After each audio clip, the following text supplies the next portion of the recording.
son is home from college, so we decided to play a game with the Tau I've started to paint up for him. These are his veteran squads, so the old beat up ones. He is led by a commander with a gun drone and a marker light drone. He also has plasma rifle, burst cannon, and missile pods. A little bit of proxying in here. I haven't pulled out his magnetized ones. He's got two squads of just 12 fire warriors. Nothing special about them, just pulse rifles. Here's the second one. And then he has a third of just bare 6 fire warriors. Two squads of 2 broadsides with twin-link missile pods, gun drones, marker drones, black sun filter, multi-tracker, shield generator. 2 squads just like that. There's one. Here's the other. 2 squads of pathfinders.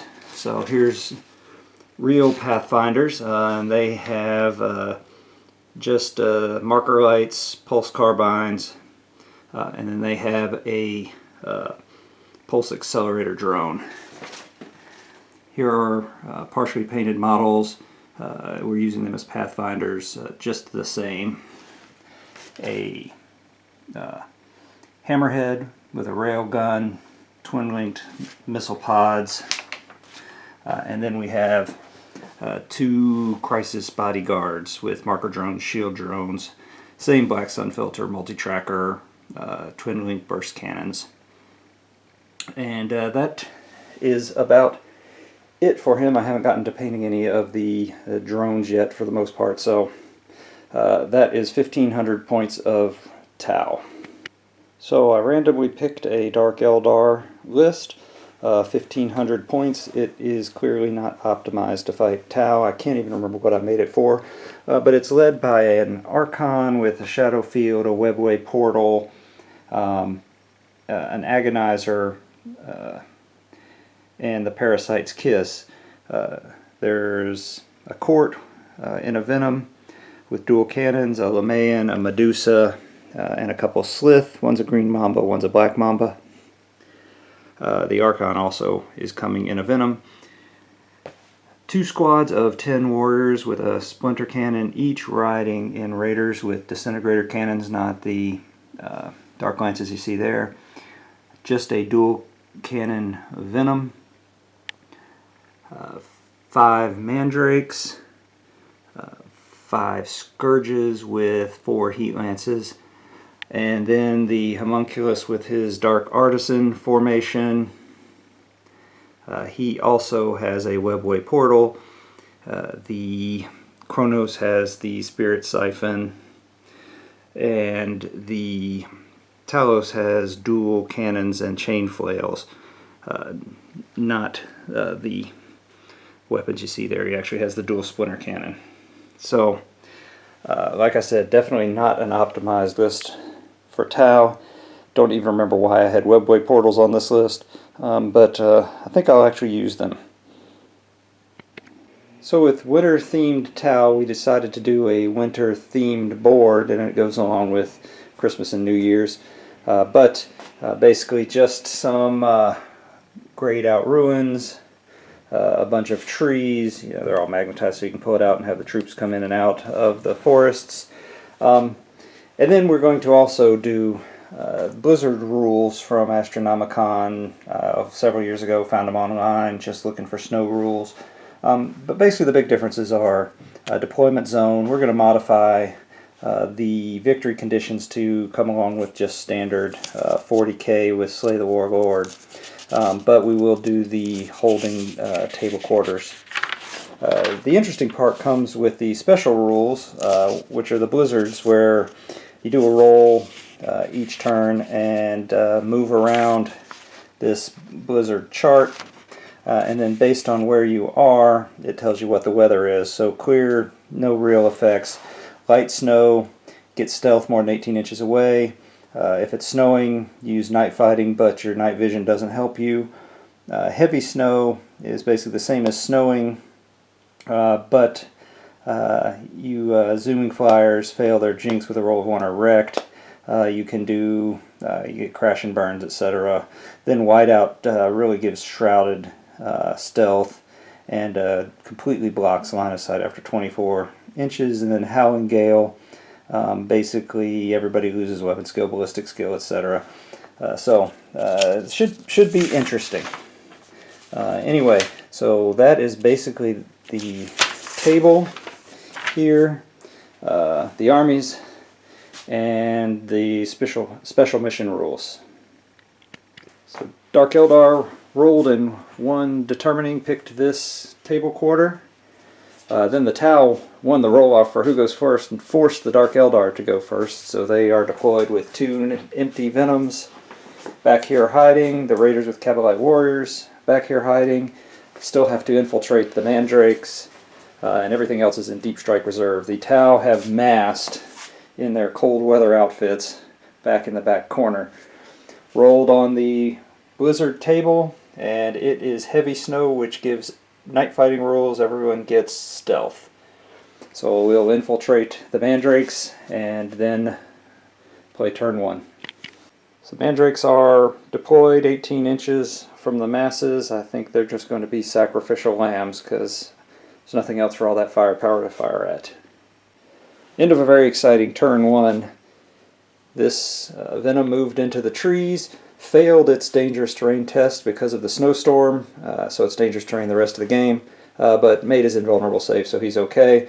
And then the Mandrakes moved up into the building to get close enough to fire at the scouts. So the scouts lost 4 scouts and they are soul blazed, and the Venom fired at the crisis suits and took out 1 shield drone. That was everything that happened in Dark Eldar turn 1. So at the end of Tau turn 1 and all of turn 1, the Tau moved up just a little bit, the difficult terrain causing problems. They only moved 2 to 3 inches. Over here on this flank they started to move up and made it 4 or 5 inches. Then it took the broadsides about 30 seconds to blow up the Venom that used to be in those trees there. Then it took all of the combined firepower of these broadsides, warriors, and pathfinders to take out the 5 Mandrakes that used to be there. Then he did take some pot shots with his railgun all the way over at the Raider in the back corner, scored a hit, actually scored a pin, but then the cover save was successful, so no issue there. Difficult terrain has turned out to actually be a problem, and it's going to continue to be a problem throughout the game due to the weather. But now on to turn 2. Alright, reserve rolls. So for the Archon and his crew, they do not come in. Dark Artisans come in, and the Scourges come in. End of Dark Eldar turn. The Dark Artisan formation came in, killed a few Fire Warriors, a couple of Pathfinders, and nothing else. Scourges managed to take 1 hull point off of a Hammerhead, and the 2 Raiders moved and then flat outed up into cover a little closer, and that was about all the damage that could be done. Say bye-bye. They're all alone back there, man. They need their Archon. On the weather we rolled a 1, so it just went back to snowing, which makes no difference. Tau turn. The 4 Scourges, who deep struck and scattered out of Melta range, ended up dying to the fire of these Fire Warriors and the Hammerhead. Then everything else on the table fired at the Dark Artisan formation and took a wound off of each the Kronos and the Talos, whose toughness 7 saved them along with their feel no pain. No, it was just the feel no pain. Well, the toughness 7 because of the Well, yeah, but 6s to hit, and you rolled lots of 1s. it's true, but you rolled more feel no pains than saves. That is probably true. On to turn 3. So, end of Dark Eldar turn 3. Raiders moved up to get closer to fire. The Venom moved up to get closer. All of their combined shooting put 1 wound on 1 broadside. The Dark Artisan formation used the siphon or spirit probe, whichever one's the template, to take 2 drones and a couple fire warriors out, and then they multi-assaulted, taking out the hammerhead and doing absolutely no damage to the broadsides. So for all of that firepower, they did very little. Into the shooting phase for Tau turn 3. Forgot to mention at the end of the shooting phase and Dark Eldar's turn, these Pathfinders ran, and they are still running. They did not regroup. During the turn, very little movement. Tau moved out towards the table edges, playing towards points. These broadsides tried to take out that venom so it couldn't run and grab the points at the end of the game. Took 1 hull point off of it and stunned it. The rest of the shooting shot out that raider, and then the explosion killed 1 warrior, and the combined shooting of 2 fire warrior teams took out the other warrior. What's interesting, these guys could not take out, with plasma rifles and missile pods, could not take out the raider. 1 shot from a Pathfinder took it out and blew it up because it was open top and rolled the 6. So all that's left in this turn is the assault phase, right here with the broadsides and the Dark Artisan formation. End of Tau turn 3 assault phase. Another riveting round of combat where actually 1 wound was put on a broadside and no wounds were put on the Dark Artisan formation. So we are still log jammed in combat here. That did not work out as well as I had planned, but it did take out the hammerhead. So we will continue on to Dark Eldar turn 4. So the blizzard dice roll was a 2, so it doesn't move, so it's still light snow. So still just 18 inches away gives you stealth, and we're stuck with the difficult terrain for the whole game. An absolutely devastating turn for the Dark Eldar. The command retinue came in their venom, and they hit these warriors up, leaving 2 who are now running. The combined firepower of the venom and the disintegrator cannons and all the warriors on here actually finally took out 1 of the crisis suits and most of the drones. Some other lucky shots from the venom took out 1 of the broadsides who did not run. The warriors over here fired into the scouts, killing 1, causing panic, and they ran off the board. No problems there. And then the Dark Artisans just finally crushed those broadsides, leaving 1 drone was all that was left, and it was swept. And so that unit is gone. I don't believe that the Tau can recover after that. They were holding their own well. We'll see how they do this turn and take it from there. So the Tau decided to play to the game and go for table quarters. These warriors moved forward as far as they could. They took some shots here, taking out 2 warriors. They did not break. The warriors down under here did not cause any wounds here. Broadside tried to take out the venom, but the venom made its jinx save. The theory being you can clear up that table quarter. These guys just took pot shots here, didn't do anything. The commander and this crisis suit fired in, got 3 wounds, and 3 invulnerable saves were made.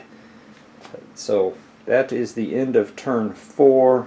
We're going to go on to a turn 5 just to see if he can cause enough damage to win on points, but I don't believe that that's going to be the case. The weather roll was 1, moves it on to snowing, which makes it night fighting, which only helps the Dark Eldar because all of the Tau's long range fighting will be a little less effective. So on to Dark Eldar turn 5. In the Dark Eldar turn 5, the Tau are conceding after the Talos and Kronos took out all those warriors.